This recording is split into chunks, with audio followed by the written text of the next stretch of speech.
आज की इस क्लास में अपन पढ़ेंगे चैप्टर 5 में जो आपका चुंबकीय पदार्थ है उनके वर्गीकरण के बारे में। ठीक है, और चुंबकीय जो पदार्थ है इस कितने प्रकार में इसको बांटेंगे अपन, और इससे रिलेटेड कुछ परिभाषाएं हैं जिनसे कुछ फॉर्मूले अपने बनेंगे और वो अपने काम में आएंगे जब अपन न्यूमेरिकल करेंगे। ठीक है भाई, तो एक एक चीज को आपको नोट करते जाना है, अच्छे से पढ़ना है। ठीक है भाई, तो शुरू करें। आज का अपना पहला टॉपिक है भाई कि चुंबकत्व में प्रयुक्त महत्वपूर्ण चुंबकीय राशियां। मैंने बोला था ना कुछ परिभाषाएं आएगी और उन्हीं से हमारे क्या बनेंगे, फॉर्मूले बनेंगे। तो पहली जो भौतिक राशि है यहाँ काम में आने वाली चुंबकीय राशि, वो है चुंबकन तीव्रता। बोलो क्या है? Intensity of magnetization.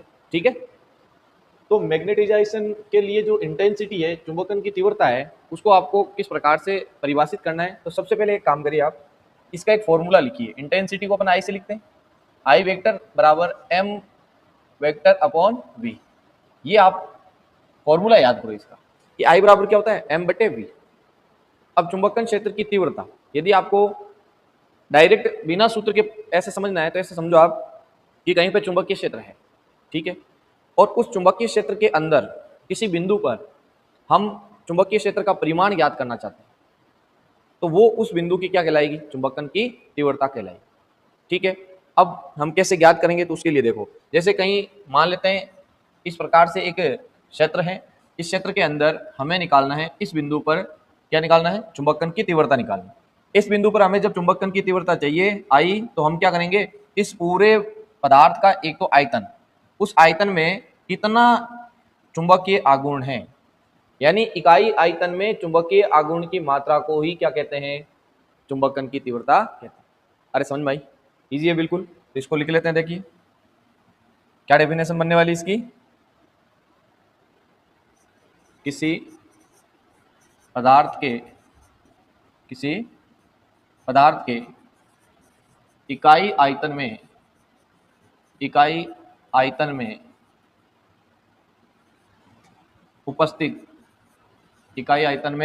उपस्थित चुंबकीय द्विध्रुव आघूर्ण की मात्रा को ही क्या कहते हैं? बोलो, चुंबकन की तीव्रता कहते हैं। क्या कहेंगे? चुंबकन की तीव्रता कहते हैं। समझ में आई बात? तो यहां से देखो, इससे डेफिनेशन ये बनी कि कहीं पे इकाई आयतन यानी v आपने क्या ले लिया? 1 मीटर क्यूब ले लिया, तो जो I है वो सीधा सीधा किसके बराबर है? m के। और दोनों के ऊपर मैंने यदि वेक्टर लगाया है तो आप समझ गए होंगे कि चुंबकीय आघूर्ण भी क्या है? सदिश भौतिक राशि है, और जो चुंबकन की तीव्रता है वो भी सदिश राशि। अब बोले इसकी दिशा के बारे में, तो ध्यान रखना इसकी जो डायरेक्शन होगी वो बी वेक्टर के विपरीत होगी। बी वेक्टर के विपरीत दिशा के अंदर किसकी दिशा होती है? आई वेक्टर की, इसके विपरीत होगी। ठीक है, दूसरी बात, जब आपको पता है कि बी वेक्टर के विपरीत होगी, अतः हम कहेंगे बी वेक्टर यानी चुंबकीय क्षेत्र की जो दिशा है वो तो होती है उत्तरी ध्रुव से दक्षिणी ध्रुव की ओर, एन से एस की ओर। तो इसकी किधर होगी? दक्षिणी ध्रुव से। बोलो, दक्षिणी ध्रुव से किधर होगी? दक्षिणी ध्रुव से उत्तरी ध्रुव की ओर होगी, उत्तरी ध्रुव की ओर। ये किसकी डायरेक्शन की बात कर रहे हैं अपन? ये बात कर रहे हैं चुंबकन की तीव्रता की। ठीक है, फिर आगे आता है कि ये किस पर डिपेंड है, यानी किस पर ये निर्भर करती है। तो इसकी निर्भरता के अंदर दो चीजें याद रखना है। एक तो ये पदार्थ की प्रकृति पर निर्भर करती है, पदार्थ की प्रकृति पर, किस प्रकार का पदार्थ है। आगे हम पदार्थों के वर्गीकरण के बारे में भी पढ़ेंगे कि जो आपके पदार्थ हैं उनको हम यहाँ मुख्यतः 3 भागों में बांटेंगे, अनुचुंबकीय, लोह चुंबकीय और प्रतिचुंबकीय। तो हम ये कह सकते हैं कि जो चुंबकन की तीव्रता है वो पदार्थ की प्रकृति पर निर्भर करती है, और दूसरी पदार्थ के ताप पर। अरे बोलो, समझ में आई बात है? दोनों है कि नहीं? इजी है भाई। तो हम कहेंगे जो चुंबकन की तीव्रता है वो क्या होती है? आई बराबर एम बटे वी। ठीक है, अब बात आती है कि इसकी जब आपने फॉर्मूला कर लिया, याद हो गया अपने को, डेफिनेशन याद हो गई, तो फिर इसका अपन जानते हैं एक तो विमेय सूत्र और दूसरा इसका एसआई मात्रक। देखिए, जब इसके एसआई मात्रक की बात करेंगे तो आप ये देखिए कि आई बराबर है एम बटे वी, और एम का जो फॉर्मूला है वो आप पहले पढ़ चुके हो। एम बराबर अपन क्या पढ़े थे? Small M into 12। ये क्या था? चुंबकीय द्विध्रुव आघूर्ण, और ये था ध्रुव प्रबलता गुणा 12। ठीक है, यानी दूरी। तो इसके बारे में अपन ने लिखा था एम्पियर इंटू मीटर स्क्वायर। ये इसका होता है किसका भाई? एम का, कैपिटल एम का।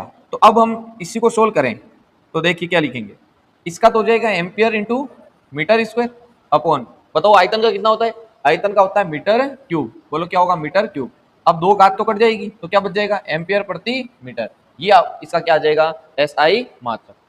ठीक है भाई, मात्रक बन गया। अब मात्रक बना तो आप क्या कर सकते हो, इसके साथ साथ इसका विमेय सूत्र बना सकते हो। बोलो विमा कैसे बनाओगे?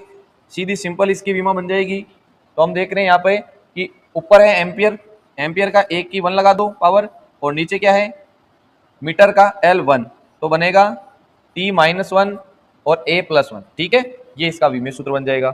हर कुछ जो चीजें हैं चुंबकन की तीव्रता के बारे में वो सारी अपन ने कर ली ना। क्या क्या चीजें करी एक बार वापस देख लो। देखिए अब एक साथ देखो।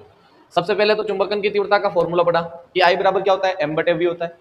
आई वेक्टर लगाया है, m वेक्टर लगाया, तो आपको पता है m वेक्टर और आई वेक्टर दोनों सदिश है, और आई वेक्टर की जो दिशा है वो किसके विपरीत है? b के विपरीत है। ये भी अपन ने देख लिया।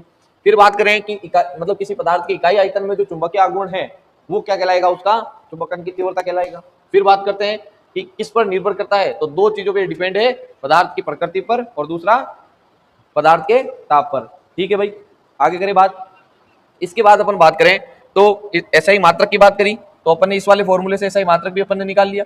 और फिर बात करते हैं विमेय सूत्र की, तो विमेय सूत्र भी हमारे आ गया। ठीक है, ये क्लियर हुआ आपके? चले अगले टॉपिक की ओर, नोट कर लीजिए इसको। अब देखिए आगे सेकंड हेडिंग डालो आज की, वो है चुंबकन क्षेत्र। पहले क्या था बोलो? चुंबकन की तीव्रता। अब आप इसको समझिए, चुंबकन पीछे क्या लगा? पीछे लगा क्षेत्र, यानी मैग्नेटाइजिंग फील्ड। ठीक है, मैग्नेटाइजिंग फील्ड की बात अपन और कर रहे हैं। तो जहां पर क्षेत्र की बात आए तो देखो आगे लगा चुंबकन, मतलब वह एरिया जिसके अंदर आपने कोई लोहे का टुकड़ा रख दिया मान लीजिए, या लोहे युक्त पदार्थ रख दिया, तो क्या होगा? कुछ समय बाद में वो उसके अंदर चुंबकीय गुण आ जाते हैं। मतलब वह क्षेत्र, क्या लिखेंगे बोलो? वह क्षेत्र जिसमें कोई लोहे पदार्थ को रखने पर, लोहे पदार्थ को रखने पर वह क्या हो जाता है? चुंबकित हो जाता है, चुंबकित हो जाता है। अर्थात उसमें चुंबकीय गुण, अर्थात उसमें चुंबकीय गुण आ जाते हैं। ठीक है भाई, तो उस पूरे एरिया को, उस क्षेत्र की बात हो रही है कि जिस क्षेत्र में आपने रखा और उसकी वजह से वो क्या हो गया? चुंबकित हो गया, उसमें चुंबकीय गुण आ गए, तो उस पूरे एरिया को हम क्या कहेंगे? चुंबकन का क्षेत्र। किससे लिखते हैं बोलो? H वेक्टर से इसको लिखा जाएगा।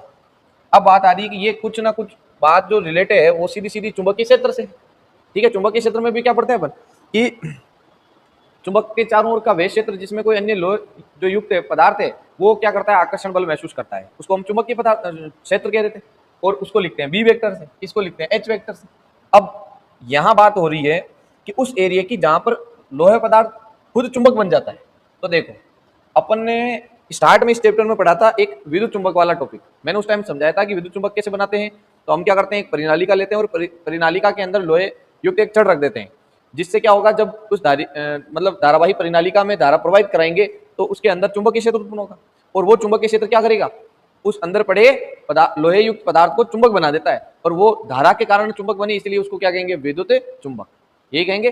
तो यहाँ पर वही चीज हो रही है। तो हम कह रहे हैं मान लो एक परिनालिका है इस प्रकार से, और उसके इकाई फेरे में धारा आई बह रही है, और उसके अंदर फेरे टोटल कितने हैं? n है। तो मेरे को ये बताइए कि यहाँ जो h है चुंबकन का क्षेत्र, वो किस पे डिपेंड कर रहा है? वो सीधा सीधा डिपेंड करता है धारा। अरे किस पे डिपेंड करता है? धारा पे करेगा भाई। जितनी ज्यादा धारा उतना ही इसके अंदर क्या बनेगा? चुंबकन का क्षेत्र H वेक्टर बनेगा। ठीक है, अब हम कह रहे हैं चुंबकन का क्षेत्र, इसको क्यों कह रहे हैं? क्योंकि अंदर पड़ा जो लोहे का छड़ है वो किसकी भांति बाद में हो जाता है? चुंबक की भांति व्यवहार करने लग जाता है। इसलिए हम इस एरिया को क्या कह रहे हैं? वैसे हम कहते हैं परिनालिका के अंदर चुंबकीय क्षेत्र होता है, उत्पन्न होता है। उसी को चुंबकन का क्षेत्र क्यों बोल रहे हैं? उसके अंदर लोहे के टुकड़े को रखने पर वो आगे जाके क्या बन जाता है, वो भी चुंबक की भांति व्यवहार करने लग जाता है। इसलिए तो जो H है वो आपका डिपेंड करता है किस पर, धारा पर। जितनी ज्यादा इसके अंदर धारा प्रवाहित होगी उतना ही ये प्रबल चुंबक बनेगा। आई बात समझ। अब हम बात कर रहे हैं कि जब यहाँ समानुपाती का चिन्ह हटेगा तो एक नियतांक आएगा, और यहाँ जो धारा है टोटल इस परिनालिका के लिए टोटल धारा कितनी है, N इंटू आई। इकाई जो एक फेरे की अपन धारा मान ले तो आई मान लेते हैं उसको, टोटल फेरे कितने हैं आपने माना N फेरे, तो कुल धारा हो जाएगी N इंटू आई। क्लियर है बात। और फिर और एक बात ध्यान रखना, जब यहाँ समानुपाती का चिन्ह हटता है तो एक नियतांक आएगा, और ये नियतांक क्या करेगा, ये नियतांक इस परिनालिका के अंदर परमिशन देगा किसको, चुंबकीय क्षेत्र की तीव्रता को परमिशन देगा कि कितनी यहाँ पर चुंबकन की तीव्रता हो सकती है। ठीक है, तो म्यू नोट को हम क्या कहते हैं, म्यू नोट को कहते हैं निर्वात की चुंबकशीलता। ठीक है, तो ये चीजें आपको नोट करनी है। इसके बाद सुनो इसके बारे में और क्या याद रखना है। एक तो चुंबकन क्षेत्र की परिभाषा हो गई। अब चुंबकन क्षेत्र का H वेक्टर का जो सूत्र है वो क्या बनेगा, देखो कहीं पे मान लो निर्वात की बात हो रही है, कहाँ पे बात हो रही है, निर्वात में। निर्वात में आप जितना चुंबकीय क्षेत्र लगाओगे, जितना चुंबकीय क्षेत्र, निर्वात के लिए नोट लगा दिया मैंने, जितना चुंबकीय क्षेत्र होगा उतना ही चुंबकन का क्षेत्र बनेगा। ये नोट करनी है बात आप। अभी निर्वात के लिए लिखूंगा तो बी नोट लिखूंगा, जब अन्य माध्यम हो जाएगा तो इसको बी एम लिख देंगे। ठीक है, तो यहाँ बात हो रही है कि इसकी निर्वात में जो चुंबकीय क्षेत्र है वो किसके समानुपाती हो रहा है, चुंबकन क्षेत्र के। जैसे जैसे चुंबकीय क्षेत्र बढ़ाओगे चुंबकन का क्षेत्र भी बढ़ता जाएगा। अब यहाँ पर क्या करेंगे हम, जब समानुपाती का चिन्ह आता है तो आपको पता है क्या आता है, एक नियतांक आता है। तो बी नोट बराबर क्या बनेगा, बी नोट वेक्टर बराबर बन जाएगा, यहाँ आ जाएगा आपके म्यू नोट एच वेक्टर। क्या आ जाएगा, म्यू नोट एच वेक्टर। और ये म्यू नोट क्या है, ये है आपकी निर्वात की चुंबकशीलता। और बोलो क्या है, निर्वात की चुंबकशीलता है। ये पहले बता दिया मैंने, ये निर्वात की चुंबकशीलता। ठीक है भाई, आगे देखो। अब हम बात कर रहे हैं, ये फॉर्मूला आपको थोड़ा याद करके रखना है, आगे ये काम आएगा। ठीक, अब सुनो, फिर बात कर रहे हैं यहाँ पर देखो मैंने लगाया है H के ऊपर वेक्टर। H वेक्टर का मतलब ये क्या है, एक सदिश राशि है। अरे क्या है, ये एक सदिश भौतिक राशि है। इसकी डायरेक्शन पूछे तो ये किसकी वजह से उत्पन्न हो रहा है, ये हो रहा है किसकी वजह से, चुंबकीय क्षेत्र के कारण। तो N से S की ओर, मतलब उत्तरी ध्रुव से दक्षिणी ध्रुव की ओर क्या होगी, इसकी डायरेक्शन होगी। ठीक है, फिर बात करते हैं इसके SI मात्रक की। बोलो किसकी बात करेंगे, SI मात्रक की। तो कैसे बनेगा बोलो, SI मात्रक कैसे बनेगा, इसका फॉर्मूला देख लीजिए आप। I बराबर क्या लिखेंगे, H बराबर अपन ने यहाँ पे देखो इससे बना लो आप, H बराबर क्या होगा, B बटे म्यू नोट। और क्या बन जाएगा, B बटे म्यू नोट। या तो इससे लिख लो, ठीक है, और या फिर आप चाहें तो इसको किस रेस्पेक्ट में लिख सकते हो, इसके रेस्पेक्ट में भी यहाँ पे लिख सकते हो, बात बराबर ही आएगी। इससे लिखें तो क्या आएगा बोलो, यहाँ आप नोट कर लेना, जूल प्रति वेबर इंटू मीटर। क्या है, जूल प्रति वेबर इंटू मीटर, ये बनेगा इसका SI मात्रक। तो ठीक है, और CGS मात्रक आपको याद रखना है क्या बनेगा, ओरेस्टेड। ठीक है, ओरेस्टेड का प्रयोग करे थे ना शुरुआत में, तो चुंबकीय क्षेत्र जो संबंधित जो आपका प्रयोग है वो ओरेस्टेड ने करा था, इसलिए इसका CGS मात्रक क्या रखा गया है, ओरेस्टेड। ठीक, ये बात है कुल मिला के किसकी, चुंबकन क्षेत्र की। नोट करिए इसको आप, ये आपका हो जाता है कंप्लीट चुंबकन क्षेत्र। और चाहे तो आप इसी फॉर्मूले से क्या बना सकते हो, इसका विमेय सूत्र भी बना सकते हो। तो हर एक टॉपिक में 4 से 5 चीजें मैं आपको हर बार बोल रहा हूँ कि ये करनी है आपको। एक, उसकी परिभाषा आनी चाहिए, कोई भी भौतिक राशि है या कोई भी टॉपिक है। फिर उसमें क्या आना चाहिए, उसका फॉर्मूला, ठीक, सदी से आदि से ये पता होना चाहिए। इसके साथ आपको उसका विमेय सूत्र, उसका SI और CGS दोनों यूनिट में मात्रक याद रहना चाहिए। ठीक, ये 4-5 चीजें हमेशा आपको याद रखनी है। आगे चले भाई, ये आपको नोट करना है। फिर बात करते हैं आगे चुंबकीय प्रवृत्ति की। किसकी बात करेंगे, चुंबकीय प्रवृत्ति। अब इसको आपको मैं थोड़ा अलग तरीके से समझा रहा हूं, कैसे, तो देखो बात ये है कि अभी अपन ने लिखा पिछले वाली डेरिवेशन में, ये जो लिखा ना आपने, ये वाली, यहां से मैं इसको आगे बढ़ाऊंगा। तो देखिए जो आपका बी वेक्टर है, बी वेक्टर वो किसके समानुपाती आ रहा है, वो आ रहा है बराबर में म्यू नॉट एच वेक्टर।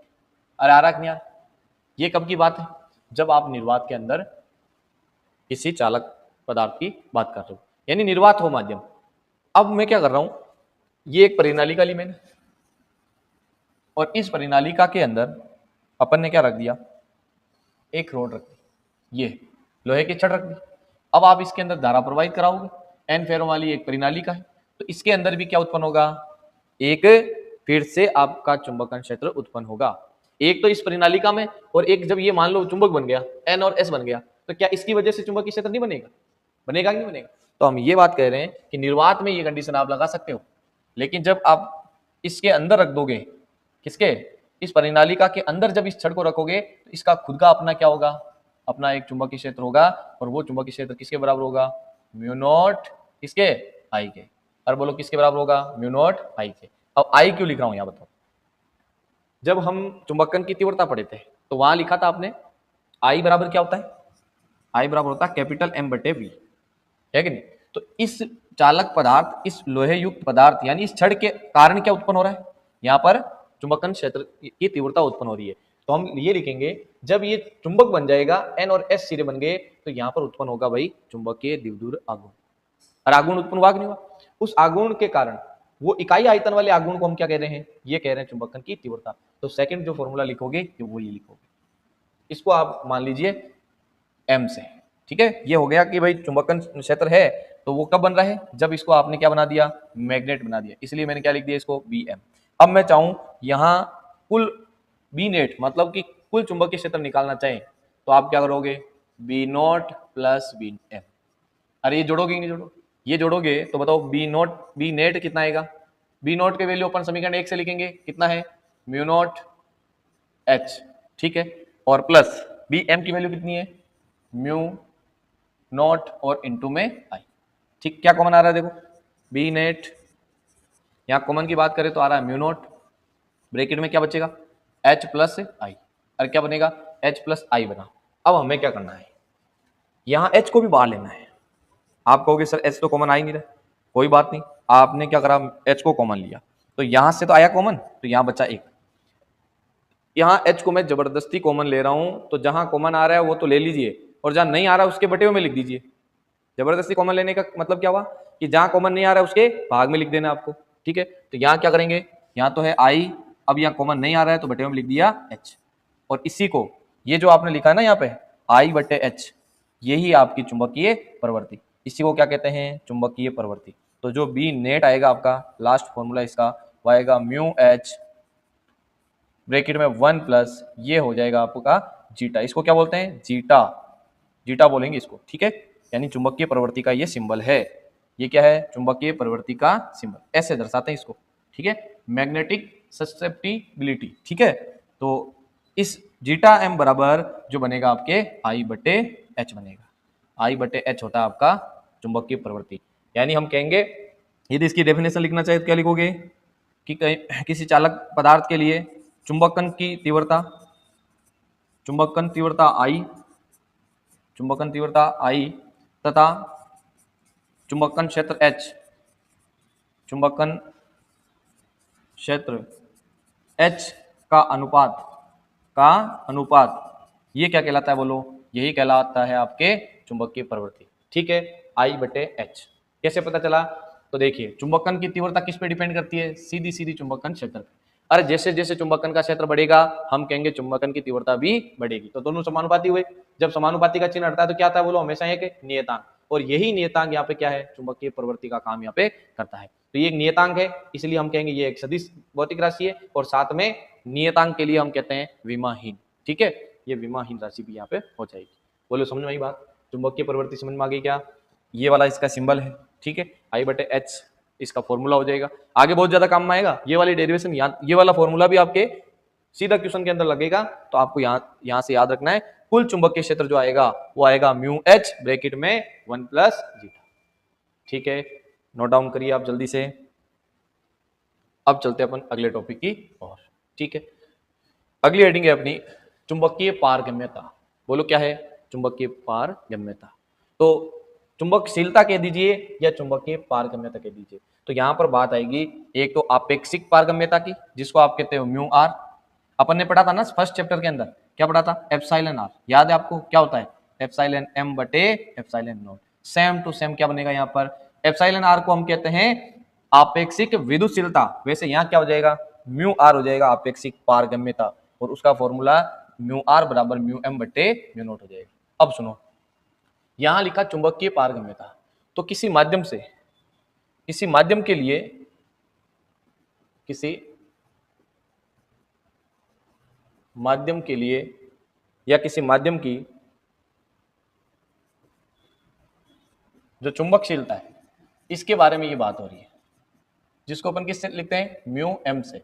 ये जो म्यू एम है ना वो किसके बराबर होता है, ये होता है mu R into mu naught के। अतः हम इसकी परिभाषा लिखना चाहें तो जो चुंबकीय पारगम्य होती है किसी माध्यम में चुंबकीय बल रेखाओं को गुजरने के लिए परमिशन देती है। ठीक है, किसी माध्यम से कैसे गुजर सकती है, और उसके लिए फिर आपका जो अपेक्षिक पारगम्यता है उसका मान अलग अलग प्रकार से अलग अलग पदार्थों के लिए अलग अलग हो जाएगा। ठीक है, तो यहाँ परमिशन के लिए कौन आ रहा है, चुंबकशीलता आ रही है या पारगम्यता कह दीजिए। आप लिखना चाहिए माध्यम की चुंबकशीलता की परिभाषा तो क्या लिखोगे कि अपेक्षिक चुंबकशीलता तथा निर्वात की चुंबकशीलता का जो गुणनफल है वही होगा माध्यम की चुंबकशीलता या पारगम्यता। ठीक है, हो गया ना चुंबकीय पारगम्यता। और अपेक्षिक की बात करेंगे तो किस किस का अनुपात है, किसी माध्यम में आपका चुंबकशीलता, माध्यम की चुंबकशीलता और निर्वात की चुंबकशीलता, इनका अनुपात क्या कहलाता है, अपेक्षिक पारगम्यता म्यू आर। और यहां से क्वेश्चन बनता है इस प्रकार से कि प्रतिचुंबकीय, अनुचुंबकीय और लोह चुंबकीय। अगला टॉपिक अपन ये पढ़ेंगे कि पदार्थों का वर्गीकरण कितने भागों में किया गया है। ठीक है, और उस भागों के लिए सभी भागों में हम बात करें तो हमें याद रखना है म्यू आर की वैल्यू, कि म्यू आर किसके लिए किस प्रकार से अलग अलग वैल्यू रखता है। तो सुनो, ये है अपेक्षिक पारगम्यता। क्या है, अपेक्षिक पारगम्यता। इसका मान किसके लिए, प्रति चुंबकीय पदार्थों के लिए एक से छोटा होता है। अतः हम एक से छोटा का मतलब ये भी कह सकते हैं, हो सकता है बहुत ही कम हो, अति अल्प मान हो। इससे डायरेक्ट क्वेश्चन पूछा जाता है कि बताइए जो आपकी अपेक्षिक पारगम्यता है उसका मान ऋणात्मक या बहुत ज्यादा कम किन पदार्थ के लिए होता है। ऑप्शन दे देगा आपको प्रतिचुंबकीय, अनुचुंबकीय, लोह चुंबकीय और इनमें से कोई नहीं। तो आपका आंसर आएगा लोह। ये जो आपका प्रतिचुंबकीय पदार्थ है इनके लिए म्यू आर का मान एक से छोटा होता है, बहुत कम होता है, ऋणात्मक हो सकता है। फिर बात करते हैं कि म्यू आर का मान अनुचुंबकीय पदार्थों के लिए क्या होगा। तो म्यू आर का मान एक से बड़ा होगा किसके लिए, अनुचुंबकीय। और लोह चुंबकीय के लिए तो एक से बहुत ज्यादा बड़ा है, मतलब 2 3 4 ऊपर जाएगा मान। और इसमें आपके लगभग एक से थोड़ा सा बड़ा आएगा। जैसे जैसे चुंबकत्व का गुण बढ़ेगा वैसे वैसे किसका मान बढ़ेगा, म्यू आर का मान यहाँ पे बढ़ता जाएगा। ठीक है, तो ये नोट करिए आप, म्यू आर लेस देन 1 किसके लिए, प्रति चुंबकीय पदार्थ के लिए। म्यू आर ग्रेटर देन 1 किसके लिए, अनुचुंबक के लिए। और mu R greater and greater greater than 1 किसके लिए, लोह चुंबकीय पदार्थ। ठीक है, अब ये तीन जो पदार्थ लिखे ना मैंने, इनका वर्गीकरण अपन आगे पढ़ेंगे। यहां तक क्लियर हुआ, चले आगे। फिर बात करते हैं अपन आगे, जो अपना टॉपिक रहेगा वो रहेगा चुंबकीय पदार्थों का वर्गीकरण। देखिए चुंबकीय पदार्थों का वर्गीकरण कैसे अपन करेंगे। तो चुंबकीय पदार्थों का वर्गीकरण, हेडिंग डालिए आप।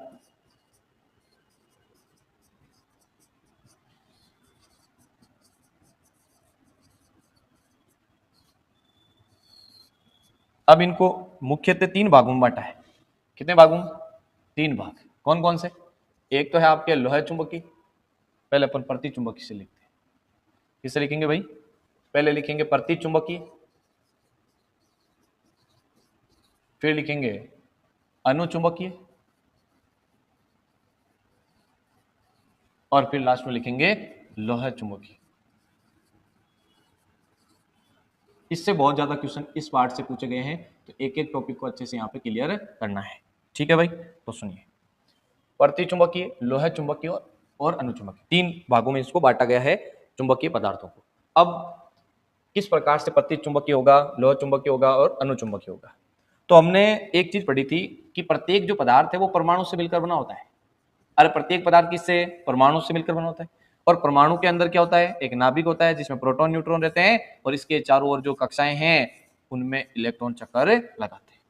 और इस इलेक्ट्रॉन के बारे में मैंने कहा था ये 2 प्रकार की गति करता है, एक तो कक्षीय गति और एक चक्रण गति। और कितनी गतियां करता है, एक तो कक्षीय गति करता है, दूसरी चक्रण गति। और इसी के कारण ये एक क्या होता है, धारावाही लूप के समान कार्य करता है। किसके समान, धारावाही लूप के समान। और वो क्या करेगा, चुंबकीय आघूर्ण उत्पन्न करेगा, और चुंबकीय आघूर्ण के साथ साथ यहाँ पर क्या बनेगा, एक धारावाही लूप के समान कार्य करेगा। देखिए किस प्रकार से। तो प्रतिचुंबकीय पदार्थों के बारे में सबसे पहले आपको क्या ध्यान रखना है, इनके अंदर क्या होता है, जो कक्षक है ना, जैसे आप एस और पी की बात कर लेते हैं, ये एस ब्लॉक वाले, एस ब्लॉक के अंदर 2 आते हैं एस के अंदर, और ये एस है, पी के अंदर 6 आते हैं पी। ठीक है, इस प्रकार से। तो आप इसके अंदर जाओगे, प्रतिचुंबकीय पदार्थ क्या होते हैं, इनके अंदर जो सारे कक्षक हैं, उपकोष हैं, वो पूर्ण भरित होते हैं। कौन सी कंडीशन में होते हैं भाई? पूर्ण भरित कंडीशन में यहाँ पे होंगे। अब पूर्ण भरित है तो क्या इनके पास मुक्त इलेक्ट्रॉन है? देखो, मुक्त इलेक्ट्रॉन कह दो या अयुग्मित इलेक्ट्रॉन कह दो। क्या कह दो? मुक्त इलेक्ट्रॉन कह दीजिए या फिर अयुग्मित इलेक्ट्रॉन। ये है क्या इनके पास? इनके पास यहाँ पर इलेक्ट्रॉन नहीं है। जब अयुग्मित इलेक्ट्रॉन नहीं है तो क्या ये चुंबकीय क्षेत्र के अंदर प्रभावित होंगे उससे? तो सुनो, हम कह रहे हैं, इनको देखिए आप, इसको समझना, आप एक को समझ जाना, उसके बाद आपको बाकी समझ में आ जाएगा। इसका मतलब क्या है? ये कह रहा है कि आपका जो इलेक्ट्रॉन है वो इलेक्ट्रॉन इस प्रकार से गति कर रहा है। इसका क्या मतलब है कि आपका इलेक्ट्रॉन इस प्रकार से गति कर रहा है। और इसका क्या मतलब है दूसरे वाले का? कि इलेक्ट्रॉन ऐसे गति कर रहा है, इस प्रकार से। अब आप देखोगे दोनों के अंदर, तो यहां इलेक्ट्रॉन ऐसे घूमेगा तो धारा कैसे घूमेगी? ऐसे। ये धारा की दिशा इधर होगी। और इसके अंदर इलेक्ट्रॉन ऐसे घूम रहा है इस प्रकार से, तो धारा कैसे घूमेगी? थोड़ा सा अपन दूर कर लेते हैं इसको, जिससे आपको अच्छे समझ में आए। ठीक है, तो यहां धारा ऐसे घूम रही है। देखो, इसके अंदर इलेक्ट्रॉन ऐसे घूम रहा था तो धारा ऐसे घूमेगी। अब इसमें इलेक्ट्रॉन ऐसे घूम रहा है तो धारा ऐसे घूमेगी। इसके उल्ट विपरीत तो घूमेगी। धारा की डायरेक्शन इलेक्ट्रॉन की गति के विपरीत होती है। बता दिया था आपको तीसरे चैप्टर में मैंने अच्छे से। अब यहां पर देखेंगे तो आप देख पा रहे हो कि इसकी वजह से जो दोनों, इनका जो चुंबकीय आघूर्ण होगा, चुंबकीय आघूर्ण, बताओ नेट चुंबकीय आघूर्ण कितना होगा इस पदार्थ का? आप कहोगे सर 0 होगा। क्यों भाई? क्योंकि देखो, प्रत्येक जो दो इलेक्ट्रॉन है जिनका चक्रण एक दूसरे के विपरीत है, हम केवल एस की बात कर रहे हैं, पी के अंदर भी आपको देखो 3 जोड़े दिख रहे हैं, इनकी भी कंडीशन यही बनेगी। तो इसकी वजह से जो चुंबकीय आघूर्ण है, मान लो m वेक्टर, और इसकी वजह से चुंबकीय आघूर्ण भी m वेक्टर, इसका 1 मान लो, इसको 2 मान लो, इन दोनों की डायरेक्शन आप देखोगे ना तो अपोजिट है, जस्ट अपोजिट। और उसकी वजह से ये एक दूसरे के प्रभाव को निरस्त कर देते हैं। जब निरस्त करेंगे तो हम कहेंगे यार नेट चुंबकीय आघूर्ण 0। और नेट चुंबकीय आघूर्ण 0 का मतलब है ये चुंबकीय प्रभाव से क्या होंगे, मतलब चुंबकीय क्षेत्र के अंदर ये क्या करेंगे, उस चुंबकीय क्षेत्र की ओर प्रभावित नहीं होंगे। तो किस प्रकार से होंगे? उसकी तरफ होंगे या उसके विपरीत होंगे? तो सुनो, अभी अपन ने यहाँ पे क्या करा, ये जो समझा ना, इसके अंदर अपन ने, एक मिनट,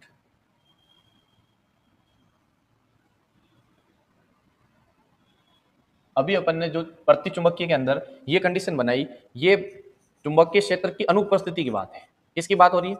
चुंबकीय क्षेत्र अभी आपने यहाँ पर लगाया नहीं है, ठीक है, तब ये कंडीशन है। अब मैं कह रहा हूं आप एक काम करो, ये आपका एक पदार्थ है।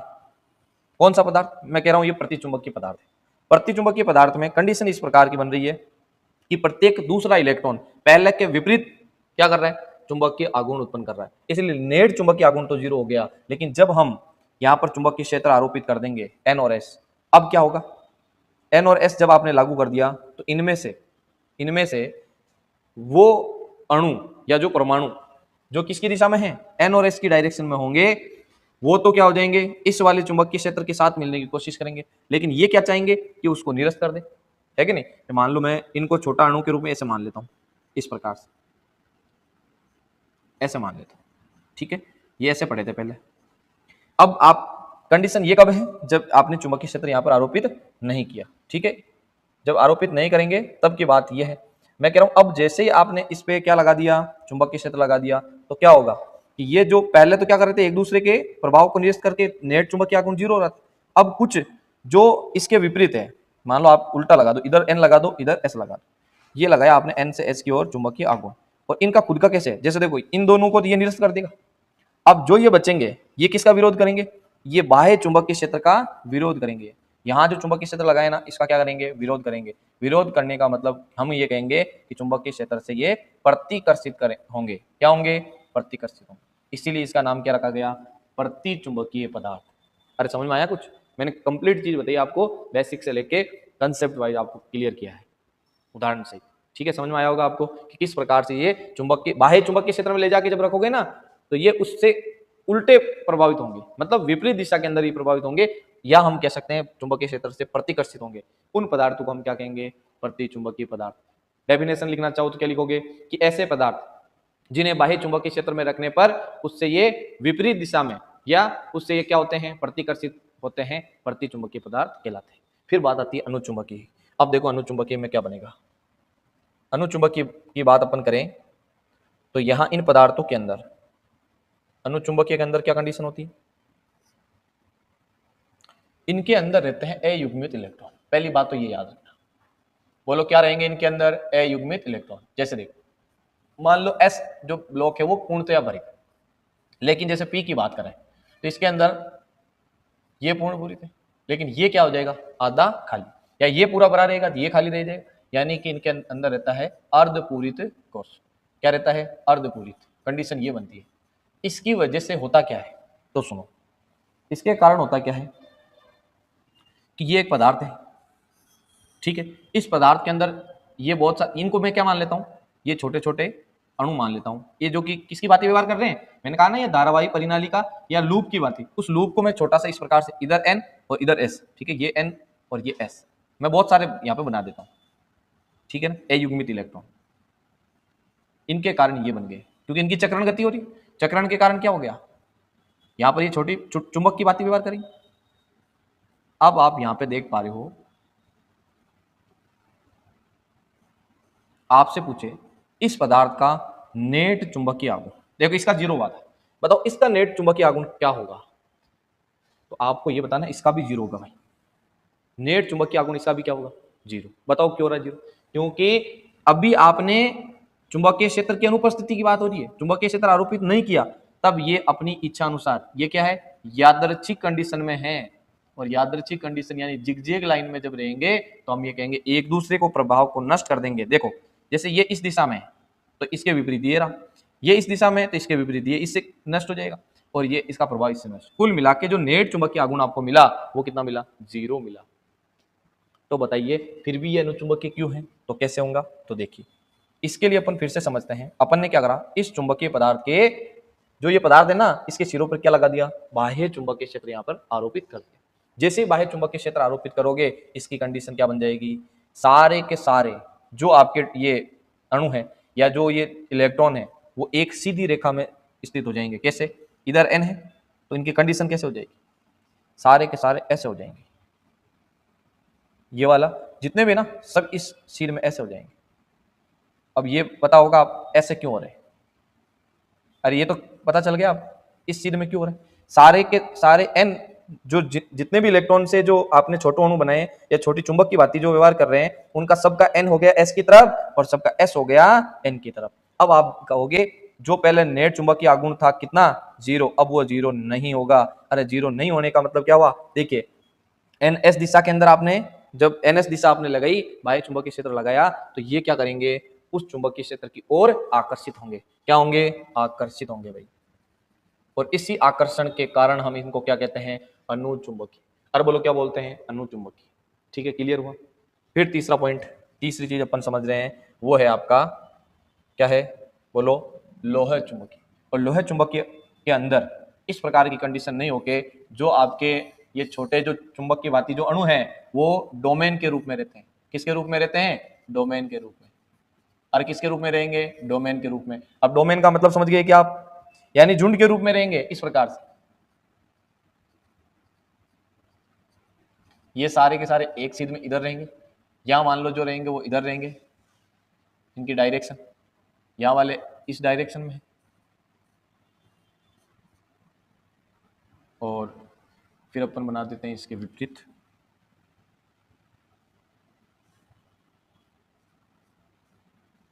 इसी डायग्राम से आपको समझना है पूरा, ठीक है। अब आप बताइए, ये डोमेन है इस सीध वाले मतलब इस डायरेक्शन में, तो 4 प्रकार के अपन ने यहाँ पे दर्शा दिए, ग्रुप में है, इनको अपन डोमेन कहेंगे। अब सुनो, आपसे पूछे कि इसका नेट चुंबकीय आघूर्ण कितना होगा, नेट चुंबकीय आघूर्ण, तो बताओ कितना होगा। आप कहोगे सर इनका भी 0 होगा।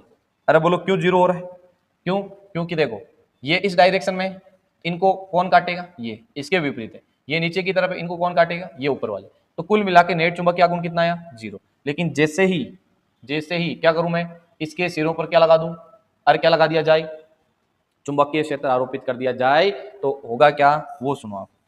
इसके बाद क्या कंडीशन बनेगी, तो यहां बना रहा हूं, जो एन और एस की डायरेक्शन में है वो वाला डोमेन तो हो जाएगा बड़ा, बाकी हो जाएंगे बिल्कुल छोटे। तो देखो एन की दिशा के अंदर n को कौन चाहिए, s। इसका मतलब देखो ये वाला जो डोमेन है ना, ये हो जाएगा ऐसे बड़ा, कंडीशन बन जाएगी ये। क्या कंडीशन बनेगी भाई, इस प्रकार की कंडीशन यहाँ पे बन जाएगी। इसके अंदर अपन दर्शाएंगे जो डोमेन है वो ये वाले सबसे ज्यादा हो जाएंगे। अब की बार ज्यादातर अधिकतर जो डोमेन है वो ये वाले रहेंगे और बाकी बहुत ही कम मात्रा में रहेंगे। यहाँ जैसे मान लो एक आध दर्शा दिया अपन ने, और यहाँ पर भी अपन ने एक ही दर्शा दिया, और इधर भी अपन ने एक दर्शा दिया, ऐसे। अब आप देख रहे हो कि जब आपने बाह्य विद्युत चुंबकीय क्षेत्र आरोपित किया तो ज्यादातर जो अणु हैं वो इसकी डायरेक्शन में हो गए, और ये क्या करेंगे, इस बाह्य चुंबकीय क्षेत्र से प्रबल रूप से आकर्षित होंगे। किस रूप से, अरे प्रबल रूप से। जब प्रबल आकर्षित होंगे तो इनको हम क्या कहेंगे, ये पदार्थ कहलाएंगे आपके कौन से, लोह चुंबकीय पदार्थ। हुआ क्लियर आपको। कितने प्रकार के पदार्थ पड़े, 3 प्रकार। प्रति चुंबकीय पदार्थ वो पदार्थ होंगे जिन्हें बाह्य चुंबकीय क्षेत्र में रखने पर ये उससे अल्प या थोड़ा सा क्या होंगे, प्रतिकर्षित, इसलिए इनका नाम रखा गया प्रति चुंबकीय पदार्थ। लेकिन ऐसे पदार्थ जिनको बाह्य चुंबकीय क्षेत्र में रखा जाए और उनकी तरफ ये अल्प आकर्षित हो, प्रतिकर्षित की जगह आकर्षित हो, तो हम कहेंगे अनुचुंबकीय। और ऐसे पदार्थ जिनको बाह्य चुंबकीय क्षेत्र में रखने पर प्रबल रूप से चुंबकीय क्षेत्र की तरफ आकर्षित हो, वो लोह चुंबकीय पदार्थ कहलाएंगे। अभी देखो मैंने ये कंसेप्ट आपको समझाया है। अब क्या चीजें इनमें और हैं, जैसे चुंबकन की क्षेत्र, चुंबकीय क्षेत्र की तीव्रता में जब इनको रखोगे तो कैसे होगा, चुंबकीय क्षेत्र में इनका व्यवहार कैसे होगा, आपकी चुंबकीय पारगम्यता म्यू आर जो अपेक्षित पारगम्यता है उसकी वैल्यू कितनी होती है इनमें, ठीक है। वो सारी चीजें अपन एक सारणी के माध्यम से यहाँ पे पढ़ेंगे, तो उस सारणी को आपको नोट करना है, वेरी इंपॉर्टेंट है वो सारणी, उसी से सारे क्वेश्चन यहाँ पे बनते हैं। तो देखिए किस प्रकार से, ये रही आपके सामने वो सारणी। चुंबकीय पदार्थों का वर्गीकरण अभी अपन ने पढ़ा, अरे पढ़ा कि नहीं पढ़ा, उसी की बात हो रही है यहाँ, ठीक है भाई। इसको आप अच्छे से समझ लीजिए, दिख रही है आपको कंप्लीट, नोट करना है इसको। अब कैसे, तो समझते जाइए। पहले देखो, विभिन्न पदार्थों के चुंबकीय गुण का तुलनात्मक अध्ययन, comparative study of magnetic properties of different materials, ठीक है। तो यहाँ पर मैंने तीनों पदार्थ जो भी पढ़ाए हैं, देखो प्रतिचुंबकीय, अनुचुंबकीय और लोह चुंबकीय, इन्हीं तीनों पदार्थों के बारे में कुछ विशेष बातें यहाँ पर आपके इस सारणी के अंदर दी गई हैं। तो एक एक चीज को अपन यहाँ पे समझते हैं। देखो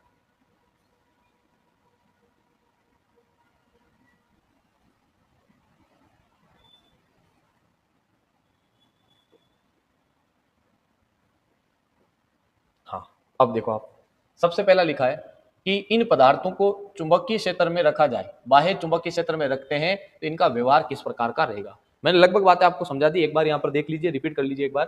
देखो प्रतिचुंबकीय के लिए मैंने क्या बताया कि ये क्या होते हैं, विपरीत दिशा में थोड़े से चुंबकित होंगे, मतलब प्रतिकर्षित होंगे। तो लिखा ना, चुंबकीय क्षेत्र की विपरीत दिशा में थोड़े चुंबकित हो जाते हैं। अरे विपरीत दिशा में, किस दिशा में, विपरीत। विपरीत होने का मतलब ये क्या करेंगे, बाह्य जो चुंबकीय क्षेत्र है उसमें ये प्रतिकर्षण महसूस करेंगे, प्रतिकर्षित होंगे, ठीक है। ये चीज आपको यहाँ पे नोट करनी है, ठीक है।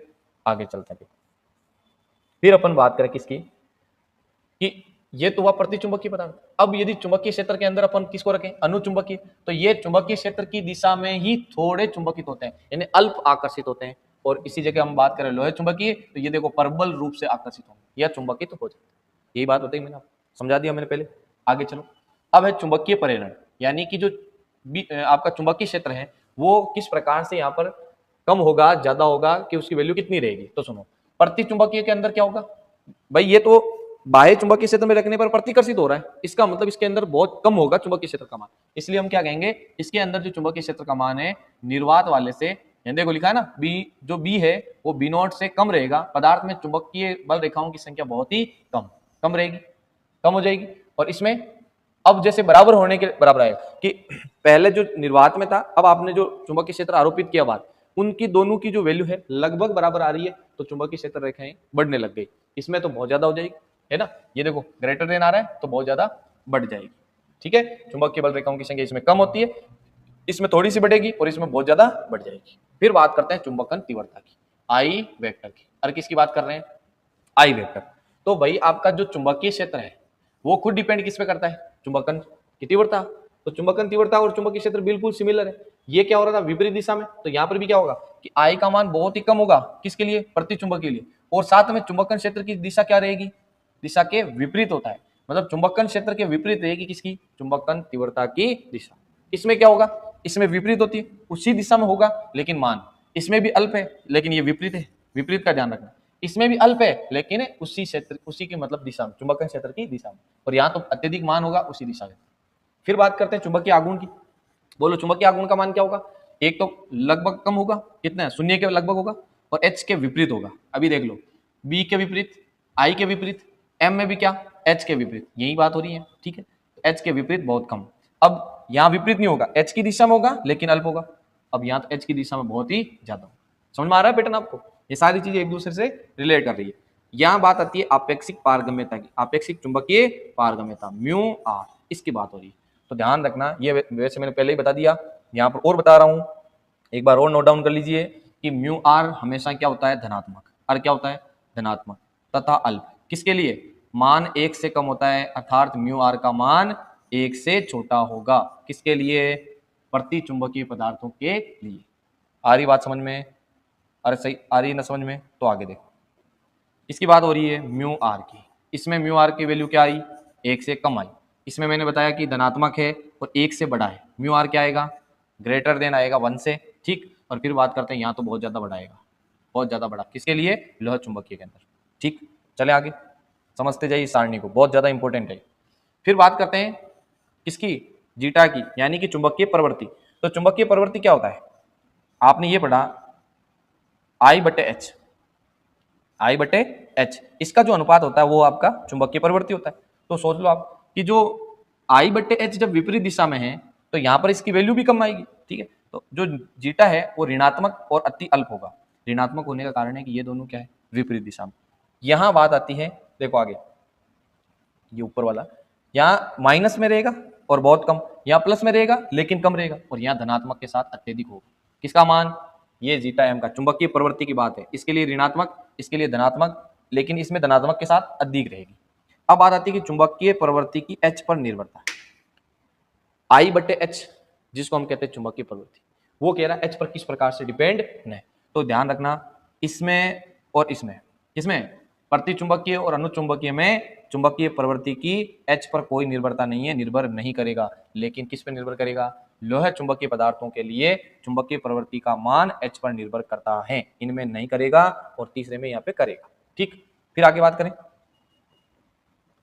देखिए आगे चले तो अगला पॉइंट है अपना कि चुंबकीय प्रवृत्ति की ताप पर निर्भरता। बताओ चुंबकीय प्रवृत्ति की ताप पर निर्भरता, तो ताप पर निर्भर नहीं करेगा किसमें, प्रति चुंबकीय में। ताप पर निर्भर करती है कब, ताप के बढ़ने पर इसका मान कम होता है, और ताप पर निर्भरता क्यूरी के नियम अनुसार। क्यूरी का नियम क्या है वो सुनो आप। क्यूरी का नियम ये कह रहा है कि जो चुंबकीय प्रवृत्ति है, चुंबकीय प्रवृत्ति, चुंबकीय प्रवृत्ति किसके समान व्युत्क्रमानुपाती होती है, ताप के। यानी ताप बढ़ाओगे तो चुंबकीय प्रवृत्ति घट जाएगी। इसमें ये बात हो रही है अनुचुंबकीय पदार्थों की, किसके लिए बात हो रही है, अनुचुंबकीय। इसमें तो निर्भर ही नहीं कर रहा ताप पर, मतलब प्रति चुंबकीय पर कोई प्रभाव नहीं है, ताप आप बढ़ाओ चाहे घटाओ उससे मतलब नहीं है, डिपेंड नहीं करेगा। लेकिन जब बात होती है अनुचुंबकीय पदार्थ की, तो यहाँ ये ताप पर निर्भर करेगा, किस नियम के अकॉर्डिंग, तो ध्यान रखना क्यूरी के नियम अनुसार। यह है क्यूरी का नियम। क्यूरी नियम के अकॉर्डिंग हम कहेंगे ताप चुंबकीय प्रवृत्ति के व्युत्क्रमानुपाती होता है। और यहाँ जब समानुपाती का चिन्ह हटाते हैं तो एक नियतांक आता है सी, जिसे क्यूरी नियतांक भी कहते हैं, ठीक है। समझ में आ गया क्या, आगे चले। फिर बात करते हैं, ये भी इस पे देखो, ताप पर निर्भर कर रही है, यहाँ पर भी ताप पर निर्भर कर रही है, कौन, चुंबकीय प्रवृत्ति। इसमें नहीं कर रही है, इन दोनों में कर रही है। फिर इसमें क्यूरी वाइज के नियम अनुसार, तो ये लिखा हुआ ना आपको दिख रहा है कि चुंबकीय प्रवृत्ति, ये तो क्यूरी नियतांक हो जाएगा, बटे टी माइनस टी सी, यानी टी आपका नॉर्मल टेम्परेचर है, टी सी है क्यूरी का ताप। टी सी मतलब क्यूरी ताप, क्यूरी का क्यूरी ताप कह दीजिए आप। और ध्यान रखना कुछ पदार्थों का क्यूरी ताप भी आपको याद रखना है, ठीक है, वो आगे मैं आपको बता दूंगा। फिर अपन बात करते हैं आगे कि चुंबक के ध्रुव के पास ले जाने पर इनका क्या होगा। अरे चुंबक के ध्रुव के पास ले जाने पर ये तो अल्प प्रतिकर्षित होगा, बता दिया, ये अल्प आकर्षित होता है, ये प्रबल आकर्षित, ये सारी चीजें अपन ने पहले से कर ली है भाई। अरे कर ली ना, आगे चले, इसके बाद और देख लीजिए। अगला पॉइंट नोट करें, क्या बनेगा अगला पॉइंट, तो देखिए असमान चुंबकीय क्षेत्र में व्यवहार, यानी कि आपका जो चुंबकीय क्षेत्र है असमान है, कहीं पे ज्यादा कहीं पे कम, तब इन पदार्थों पर क्या प्रभाव पड़ेगा? तो सुनो, पढ़ो आप। प्रतिचुंबकीय में अधिक से कम तीव्रता के चुंबकीय क्षेत्र की ओर विस्थापित होते हैं, अर्थात प्रतिकर्षित। ये क्या होंगे? अधिक से कम तीव्रता, यानी कि जो चुंबकीय क्षेत्र कहीं पे ज्यादा है तो उससे कम की ओर ये क्या होंगे? विस्थापित होंगे और प्रतिकर्षित होंगे। तो अब ये देख लो, इसका उल्टा इसमें लिखेंगे, कम से अधिक तीव्रता की ओर और अल्प विस्थापित होंगे। लेकिन ये कौन सा होगा? आकर्षित। ये होगा प्रतिकर्षित, ये होगा आकर्षित। ये ज्यादा से कम की ओर था तो ये कम से ज्यादा की ओर, मतलब चुंबकीय क्षेत्र यहाँ पर कम है मान लो, इससे ये ज्यादा की ओर विस्थापित होंगे, अल्प होंगे। लेकिन ये ज्यादा होंगे, कम से अधिक की ओर होंगे और परबल विस्थापित होंगे और परबल आकर्षित होंगे। ठीक है। अब पॉइंट नंबर 11 इंपॉर्टेंट कर लो इसको। क्या पॉइंट है? तो सुनो, चुंबकत्व का निर्माण। 3 पदार्थ पड़े, प्रतिचुंबकीय, अनुचुंबकीय और लोह चुंबकीय। तीनों में चुंबकत्व का निर्माण किस प्रकार से होता है? क्या कारण है कि इनके अंदर चुंबकत्व का गुण आता है? तो सुनो, ये तो इलेक्ट्रॉन की कक्षीय गति बताई थी मैंने आपको। ये नाभिक, ये इलेक्ट्रॉन, ये इनके चारों ओर घूमते हैं, ये इसकी कक्षीय गति। यहां बात आई कि ये तो कक्षीय गति के कारण केवल प्रतिचुंबकीय पदार्थों में, मतलब चुंबकत्व का निर्माण आपसे पूछे कि चुंबकत्व का निर्माण प्रतिचुंबकीय पदार्थों में किससे हुआ है? तो चक्रण गति, सॉरी कक्षीय गति से। अब आप इसी को किस में पढ़े? अनुचुंबकीय में, तो चक्रण और कक्षीय गति दोनों आएगा। अरे किसमें? आपने दोनों समझे ना? अभी पीछे वाले देखो एक बार, यहाँ ये समझाया था मैंने आपको, ये देखो यहाँ ये चक्रण के द्वारा समझाया था, इसमें भी ये होता है, इसमें भी। लेकिन ध्यान रखना, इसमें चक्रण गति काम में नहीं आ रही। कौन सी काम में नहीं आ रही? चक्रण। कौन सी? केवल कौन सी? कक्षीय गति काम में आएगी, इसमें दोनों आएगी। ठीक, ये बात आपको ध्यान रखना है। और फिर पूछे तीसरे में, तो डोमेन आपको बताई दी मैंने, ये देखो यहाँ ये डोमेन। ठीक है, लोह चुंबकीय पदार्थों में चुंबकत्व का गुण डोमेनों के कारण यहाँ पर क्रिएट होता है। ठीक है, फिर आगे देखिए पॉइंट नंबर 12, आई और एच के मध्य ग्राफ। आई और एच के मध्य ग्राफ। ठीक है, तो यहाँ देखो आप माइनस की तरफ जा रहा है, मतलब प्रतिकर्षित हो रहा है। यहाँ समानुपाती का रिलेशन रख रहा है, इसका मतलब आकर्षित होगा लेकिन कम। यहाँ थोड़ा प्रबल रूप से होगा। ठीक है, ये तीनों ग्राफ हो गए। पदार्थों का परस्पर परिवर्तन, क्यूरी ताप, ये परिवर्तित नहीं होंगे, मतलब चेंज नहीं होंगे। आप प्रतिचुंबकीय को ताप दे दो, कोई प्रभाव नहीं पड़ेगा। इन पे पड़ता है, ताप बढ़ने पर, क्यूरी ताप पर ये क्या हो जाते हैं? प्रतिचुंबकीय में बदल जाते हैं। मतलब सुनो, उल्टा यहां से देखो, यहां से यदि आप ताप बढ़ाए, टेम्परेचर, इन पर प्रभाव पड़ता है। टेम्परेचर बढ़ा दिया और कितना दे दिया? TC ताप दे दिया। TC ताप को हम कहते हैं क्यूरी ताप। जैसे ही क्यूरी ताप दोगे, ये किस में बदल जाएगा? अनुचुंबकीय। लोहा चुंबकीय किस में बदल गया? अनुचुंबकीय। और इसका आपने टेम्परेचर और बढ़ा दिया और इसको कितना दे दिया? TC, क्यूरी ताप, तो ये किस में आ जाएगा? प्रतिचुंबकीय। लेकिन प्रतिचुंबकीय में कोई प्रभाव नहीं पड़ता है। ये वाला इसमें हो सकता है, ये वाला इसमें हो सकता है, ये इधर नहीं जाएगा। ये आपको थोड़ा ध्यान रखना है। ठीक है भाई, आगे चलें। फिर देखिए आप, ये हो गया ना, देखो ताप बढ़ने पर क्यूरी ताप पर अनुचुंबकीय पदार्थों में बदल जाते हैं। फिर आता है चुंबकत्व के गुण का कारण। प्रतिचुंबकत्व का गुण उन पदार्थों में पाया जाता है जिनमें परमाणु में कक्षीय इलेक्ट्रॉनों की संख्या सम होती है। सम रहेगी तो आपको मैंने समझा दिया कि इसके अंदर देखो, जो विपरीत दिशा के अंदर घूमने वाले जो इलेक्ट्रॉन है, इनकी संख्या बराबर है, इसलिए एक दूसरे के प्रभाव को कंप्लीट निरस्त कर रहे हैं। सम होगा तभी तो देखो, इस भाई यहाँ 2 कक्षक है, मतलब 2 इलेक्ट्रॉन आ सकते हैं, यहाँ कितने आ सकते हैं? 6। तो सम होगा तो सारे भरे रहेंगे, पूर्ण भरित रहेगा, तो इसके अंदर रहेगा सम। जबकि इसमें क्या होगा? अनुचुंबकत्व का गुण उन पदार्थों में पाया जाता है जिनके परमाणु में ऐसे इलेक्ट्रॉनों की अधिकता होती है जिनके चक्रण की दिशा समान हो, मतलब अयुग्मित इलेक्ट्रॉन उपस्थित होते हैं। और लोह चुंबकत्व में क्या होगा? उन पदार्थों में पाया जाएगा जिनके आंतरिक कोश अपूर्ण हो, पूर्ण भूरित नहीं हो। और ये वे अनुचुंबकीय पदार्थ होते हैं जो बाह्य चुंबकीय क्षेत्र में रखने पर प्रबल रूप से चुंबकित हो जाते हैं। एक तरीके से इन्हीं से क्या बना है? लोह चुंबकीय। इनमें से वो पदार्थ जो ज्यादा रूप में बाह्य चुंबकीय क्षेत्र में रखने पर प्रबल रूप से चुंबकित होते हैं, वो तो कहलाएंगे लोह चुंबकीय, बाकी कहलाएंगे अनुचुंबकीय, और जिन पर कोई प्रभाव नहीं पड़े वो कहलाएंगे आपके प्रतिचुंबकीय। हुआ क्लियर भाई? सारणी आपको समझ में आ रही? और फिर लास्ट उदाहरण ध्यान रखना, किसमें? प्रतिचुंबकीय में एंटीमनी, बिस्मिथ, जिंक, कॉपर, पारा, हीलियम, ये हाइड्रोजन का अणु है, नाइट्रोजन, हवा, पानी, सोना, चांदी और हीरा, ये तो किसके उदाहरण है? बोलो, प्रतिचुंबकीय। फिर बात करते हैं अनुचुंबकीय, जो बाह्य चुंबकीय क्षेत्र की ओर थोड़े से क्या होंगे? चुंबकित होंगे या थोड़े से आकर्षित होंगे। तो manganese, sodium, aluminium, copper chloride, oxygen, platinum, crown कांच, निकल और आयरन, इनके जो लवण के गोल है वो भी यहाँ पर क्या होते हैं? अनुचुंबकीय आते हैं। और यहाँ तो फेकोनी, क्या याद रखोगे? फेकोनी, फेरस, कोबाल्ट, निकल। और फिर मैग्नेटाइट, और आपका जो गैडोलियम और फेरस ऑक्साइड। इस प्रकार तीनों जो वर्गीकरण है अपन ने किए पदार्थों के, प्रतिचुंबकीय, लोह चुंबकीय और अनुचुंबकीय, इनका यहाँ पर कंप्लीट अपन ने ये सारणी के माध्यम से अध्ययन किया है, उदाहरण सहित किए हैं। ठीक है, तो हो सकता है उदाहरण पूछ ले, हो सकता है आपको चुंबकीय प्रवृत्ति, चुंबकत्व का कारण पूछ ले। ठीक है, कुछ भी पूछा जा सकता है, ग्राफ देख के भी पूछ सकता है। इसमें देखो नेगेटिव क्यों जा रहा है, इसमें पॉजिटिव लेकिन समानुपाती, इसमें थोड़ा सा समानुपाती के साथ में वक्र के रूप में प्राप्त हो रहा है। अरे बात समझ में आई? नोट करिए आपने सारणी, एक बार इस सारणी को और देख लीजिए यदि नहीं दिखाई दी तो आपको। शुरू से मैं यहाँ पे बता रहा हूँ आपको, ये यहाँ पे पूरी सारणी एक साथ आपके, नोट कर लीजिए आप इसको। ठीक है, स्क्रीनशॉट यहाँ पे ले लीजिए, ले लिया भाई? चले आगे, अब कुछ क्वेश्चन करते हैं। देखो आप, जो इस चैप्टर में अपन ने कितने करे पहले, ये 5, हाँ ये कर लिया था, 6 से करने आ जाते हैं।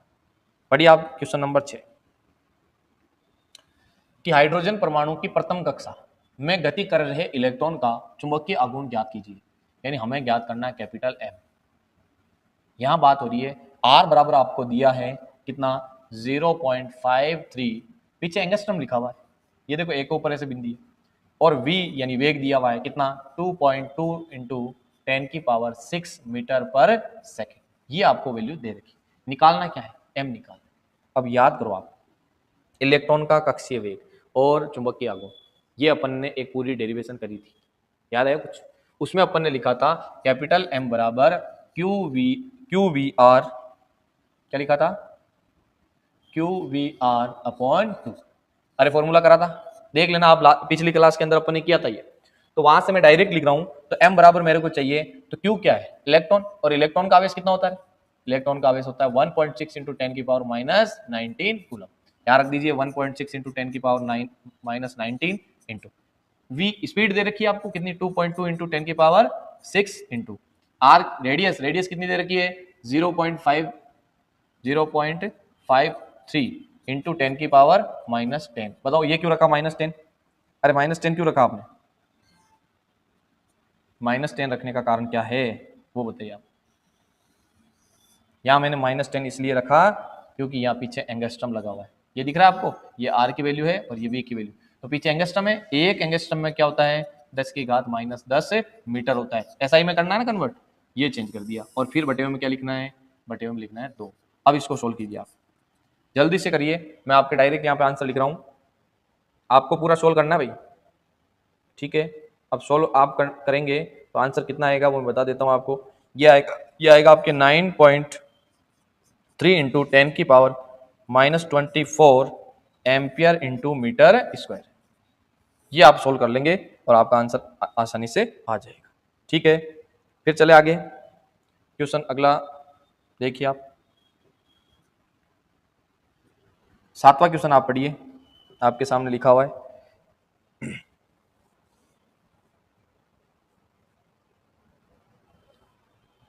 पढ़ो।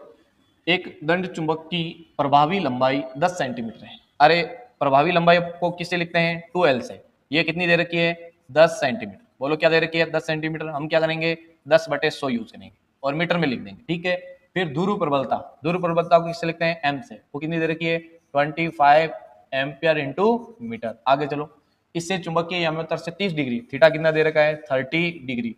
आगे बढ़ो, कोण पर विक्षेपित करने पर उत्पन्न बल आघूर्ण ज्ञात करना है, मतलब आपको ज्ञात करना है टो। ठीक है, और आपको यहाँ दे रखा है BH। अब इसको समझो, ये BH क्या है, ये पृथ्वी का हॉरिजॉन्टल वाला क्या है, मतलब क्षैतिज अक्ष पर जो आपका चुंबकीय क्षेत्र वो है, वो दे रखा है 0.4 इंटू 10⁴ टेस्ला। अरे ठीक है, ये वैल्यू आपको सारी दे रखी है और टो आपको फाइंड करना है। टो बराबर क्या होता है, फॉर्मूला MB sin थीटा। याद है आप, टो बराबर क्या होता है, MB sin थीटा। अब आपके पास क्या क्या चीजें हैं, थीटा है, बी है, एम ज्ञात करना है, तो पहले एम ज्ञात कर लो ना भाई। एम बराबर क्या होता है, small M into 12। Small M कितना है, 25 है, इंटू 12 कितना है, 10/100 है, 10/100। तो देखो, 1 0 से 1 0 कटेगा, 5 से काटो, 5 2 जा 10 और 5 5 जा 25, ये आया 5/2। ठीक, अब सुनो, ये जो m की वैल्यू आई यहाँ पे रखेंगे, तो टॉप बराबर क्या आएगा, 5/2 m की वैल्यू इंटू चुंबकीय क्षेत्र यहाँ पे दे रखा कितना, 0.4 इंटू 10⁴ इंटू साइन थीटा, अरे साइन थीटा कितना है, साइन 30 डिग्री, फिर अपॉन में कौन है, 2 है क्या अपॉन में, नहीं, ये यहाँ तक आपको लिखना है, ठीक है क्या, इसको आपको सोल्व करना है, करें सोल्व। तो टॉ बराबर, एक काम करो इससे काट दो इसको, ये हो जाएगा 0.2, इसको इससे मल्टीप्लाई करेंगे तो कितना बनेगा, अरे भाई 0. ये हो जाएगा 1, ये तो हो गया 1, तो आया 10⁴, ये तो पूरा हो जाएगा 1 भाई, और ये हो जाएगा 10⁴ इंटू ये हो जाएगा 1/2। साइन 30 की वैल्यू कितनी होती है, ये होती है आपके 1/2 होगी। अब फाइनल जो आंसर आएगा इसका वो कितना आएगा, ये आएगा 0. कितना बनेगा बोलो, 0.5 इंटू 10⁴ न्यूटन इंटू मीटर। अब सुनो, आप क्वेश्चन के अंदर ये दे रखा आपको, कंप्लीट चीज समझ में आ गई, बिल्कुल आसान है, ये अपना आंसर आ जाएगा, फाइनल आंसर नोट कर लीजिए। चले अगले क्वेश्चन की ओर, अगला क्वेश्चन करो। अगला क्वेश्चन है, अतिचालक पदार्थों के लिए चुंबकीय प्रवृत्ति का मान होता है, अतिचालक पदार्थ उसके लिए चुंबकीय प्रवृत्ति, ये इसका मान आपको पूछा है कि इसका मान +1 होता है या -1 होता है या 0 होता है या अनंत होता है, इसमें से आपको जवाब देना है। तो ये निकालने के लिए आप ये सोचो पहले कि इसका एक रिलेशन है, ये जो जीटा एम है, जीटा एम के और उसके बीच में क्या रिलेशन है भाई, देखिए एक बार, रिलेशन ये है कि ये चुंबकीय प्रवृत्ति तो क्या है, जीटा एम बराबर आपको याद रखना है म्यू आर का मतलब आपेक्षिक पारगम्यता -1 होता है, ठीक है। और अतिचालक पदार्थों के म्यू आर की बात करेंगे ना, तो वो कितनी होती है, 0 होती है, 0 - 1, तो रिजल्ट आएगा -1। तो यहाँ से 2 क्वेश्चन क्लियर होते हैं, एक तो देखो ये रिलेशन याद करना है, और इसके बाद में म्यू आर किसके लिए, अतिचालक के लिए, अतिचालक पदार्थों की बात अपन करें तो अतिचालक पदार्थों के लिए म्यू आर का मान होता है कितना, 0। ये भी पूछा जा सकता है, ये पूछ लिया तो सेकंड ऑप्शन बी आपका राइट हो जाएगा, और ऑप्शन बी आपका आंसर हो जाएगा, ठीक है। फिर आगे पढ़िए, अब बताइए मुक्त आकाश की क्या पूछिए, मुक्त आकाश की चुंबकीय प्रवृत्ति। तो मुक्त आकाश की चुंबकीय प्रवृत्ति कितनी है, तो पहली बात तो वापस से फॉर्मूला लिखिए, अभी अभी जो अपन ने लिखा, क्या लिखा बोलो, जीटा एम बराबर लिखा म्यू आर -1, ठीक है। अब सुनो, मुक्त आकाश की बात करें, मुक्त आकाश की, तो मुक्त आकाश के लिए म्यू आर की जो वैल्यू होती है वो होती है 1, और कितनी होती है 1, और अभी अतिचालक के लिए 0 हुई थी, तो जब यहाँ 1 लिखेंगे तो 1 - 1 तो 0 हो जाएगा, ये किसके लिए, मुक्त आकाश के लिए, ठीक है। तो यहाँ ऑप्शन सी राइट होगा, से राइट, ठीक है, 0। क्वेश्चन नंबर 10, अब ये आपको मैंने अभी अभी करवाया है, सीधा बता दोगे आप, चुंबकीय प्रवृत्ति ये जो जीटा एम है का मान ऋणात्मक एवं अल्प होता है, तो सारणी याद करो, इसका मान इससे 1 से छोटा किसके लिए होगा, सीधा सीधा आपको दिख गया होगा किसके लिए, प्रति चुंबकीय पदार्थों के लिए, इसके लिए क्या होता है 1 से बड़ा, फिर इसके लिए बहुत ही ज्यादा बड़ा होगा 1 से, इसके लिए 1 से छोटा होता है, ठीक है। इस प्रकार से अपन, यदि आपको कंसेप्ट थ्योरी डेरिवेशन क्लियर है तो आप कोई सा क्वेश्चन आपको दे दे फटाफट से आप कर लोगे, ठीक है ना। तो लगातार इसी प्रकार से आप पढ़ते रहिए, और जो भी प्रॉब्लम आए आप कमेंट बॉक्स में लिखिए, या हमारी टीम से संपर्क कर सकते हो आप, आपकी प्रॉब्लम जल्द से सोल्व की जाएगी, ठीक है भाई, धन्यवाद।